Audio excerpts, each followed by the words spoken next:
What's up guys, Jab here, back with a brand new video, and today we're going to be talking a little bit about some of these AAA PC games that have made their way to iOS and talking about how they've actually flopped. And we're going to be looking at an article that basically lets us know the actual figures as to how bad these games essentially did coming to iOS. We're going to get into all of that in just a second, but before we do, as always, if you guys end up enjoying the video and you want to keep up to date with the latest gaming content, then please make sure to subscribe. It really does help us out. But yeah, we're going to be looking at this article here from 9to5mac.com, and basically they talk about how reports have shown that AAA games for iPhone and iPad aren't exactly hits with users.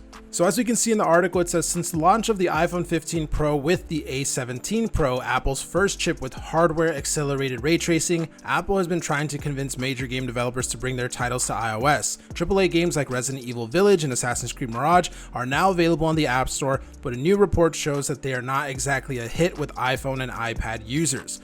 These AAA games are not doing well in the iOS App Store. The article goes on to say that the data obtained by App Figures reveals that the demand for AAA games, as console-level games are known for, on mobile devices is not as high as many have expected. The report mentions that the games made for iOS are commercial failures. They use that word, commercial failures, and they went ahead and said that speculate that Apple may have paid companies like Ubisoft and Capcom to port their games over to the iPhone as a way of promoting the hardware of those latest iOS devices. App figures show that Assassin's Creed Mirage has had more than 123,000 downloads since its launch in June 6th. However, less than 3,000 people have paid the $50 to unlock the full game. That's a very, very low number. 123k people actually downloaded the game and only 3,000 actually purchased it after that initial little demo period. It also goes on to say that the reports for this game our daily downloads of the game are already under 3,000 on average, so it isn't really growing all that much, and the figures are quite low compared to other free-to-play mobile games, which of course you guys all know free-to-play mobile games can get like 1 million downloads in no time at all. This game is barely cracking 100k, and this is an Assassin's Creed game. This is a PC game. It's kind of crazy. It says for comparison, Assassin's Creed Rebellion, a game that was made for mobile, achieved almost 2 million downloads during the same period when it first released, and its gross revenue was about 612% higher than Assassin's Creed Mirage. It also goes on to mention some other stuff. As you can see here, it says Resident Evil 4 was released in iOS in December and is also struggling with download numbers. The game has been installed 357,000 times, but only 7,000 people have actually paid the $30 to unlock the full game. When it comes to Resident Evil Village, around 5,750 people have paid the $15.99 for the full game. Now, I actually think that there's a lot of reasons for this. I think there's a ton of reasons you can look at and see why these AAA games are not doing that well on iOS. The first thing is first, they're only available on 2 iPhones. You can only play these games on iPhone 15 Pro and 15 Pro Max. These aren't available on any of the older iPhones. It's obviously not available on Android. So that's basically taking out a huge chunk of people that could potentially be interested in these games. And I understand that, the 15 Pro and Pro Max are pretty powerful devices, but there are definitely Android devices that could also match that level of performance and run these games. We're still not sure if maybe Apple has some sort of exclusivity deal, and that's why they're not coming out on other devices and stuff like that. I will be honest, I wouldn't be surprised if some of these developers don't want to release on Android simply because it's really easy to pirate games on Android. That could be another reason.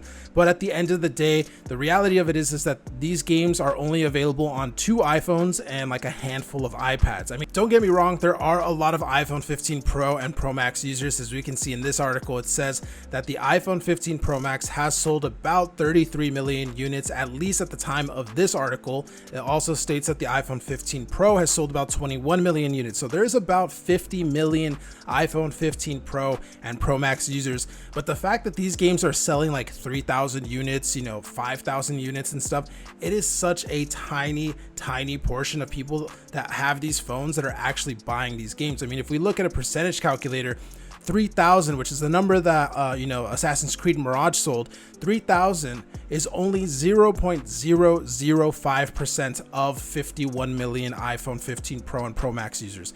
That is a crazy low number. I think this kind of disproves the theory that high-end users have, that developers should just forget about low to mid-range device users, only focus on the top of the line devices and stuff like that, and that those people that have those devices will carry these games, because obviously that is not the case. You guys are not buying these $40, $50 games on your iPhones and stuff like that. Another thing you have to consider too is that buying these games on your iPhone are not the only way of playing these games portably. You have to remember that things like the Nintendo Switch exist, things like the Steam Deck or the ROG Ally, and you can buy these games for relatively cheap on those other platforms. I mean, if we look at the iOS App Store right now, Resident Evil 8 is not on sale at the moment, so if we scroll down, we can see that it says the in-app purchases for the base game is $40 and the DLC pack is an additional $20. So in order to get Resident Evil 8 and the DLC, you're gonna have to spend $60 when this is not on sale.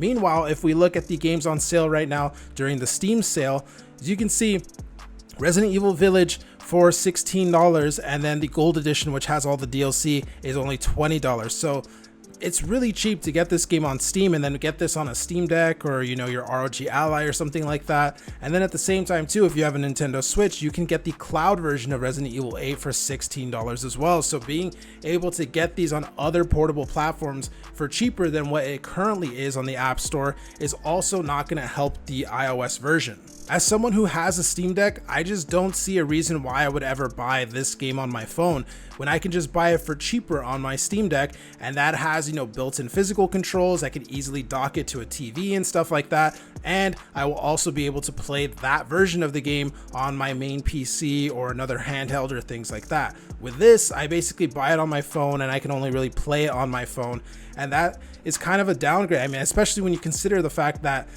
these only run on 2 phones, and I think the cheapest one is like $1,000 US. So yeah, unfortunately, these AAA games that came to iOS have not really done that well in terms of numbers. We're talking about, you know, just a couple of thousand sales and stuff like that for pretty much all of these Resident Evil, Assassin's Creed Mirage, and, you know, things like that. Let me know what you guys think about this down in the comments below. Do you guys think that they could actually make a lot more money if they were to release on Android, or do you think people just don't want to buy these games on their phone? They would rather buy them on their consoles, their other handhelds and things like that. Let me know what you guys think in the comments down below. But with all that being said, thank you guys for watching the video, and I'll see you in the next one.